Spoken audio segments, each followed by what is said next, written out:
Sveiki visi.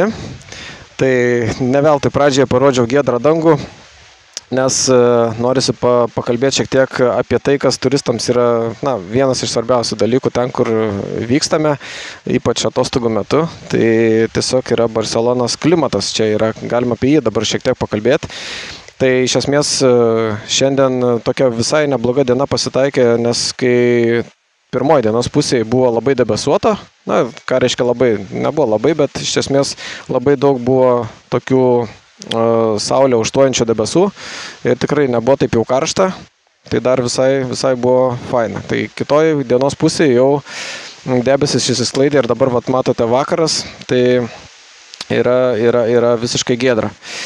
Tai va, ir jau saulė po truputį leidžiasi. Tai apskritai dabar kalbant apie Katalonijos klimatą, jis yra subtropinis, viduržemio jūros pobūdžio, jūrinis, nors Pirėnams būdingas žemyninis klimatas. Vasaros prie jūros karštos, tą tikrai galiu patvirtinti, sausos, tą irgi galiu patvirtinti, gaivinamos brizų. Čia yra tokie vėjai, kai dieną pučia nuo jūros, o naktį atvirkščiai. Ir laikosi daugmaž 26-31 laipsnių temperatūra. Tai yra tikrai tiesa.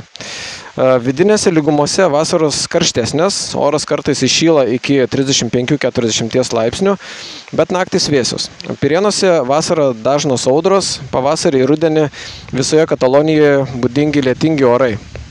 Žiemą pajūryje temperatūra laikosi apie 10 laipsnių šilumos, o vidiniuose rajonuose bei kalnuose dažnai pasninga, krenta lijundra. Tai daugmaž tiek būtų trumpai apie temperatūras. Manau, kad tikrai čia yra vieta, kur kas mėgstate šilumą, tai tikrai verta čia atvykti, ypač vasarą. Tai tiek būtų apie tai. Tai sėkmės visiems ir susimatom kitam video. Iki.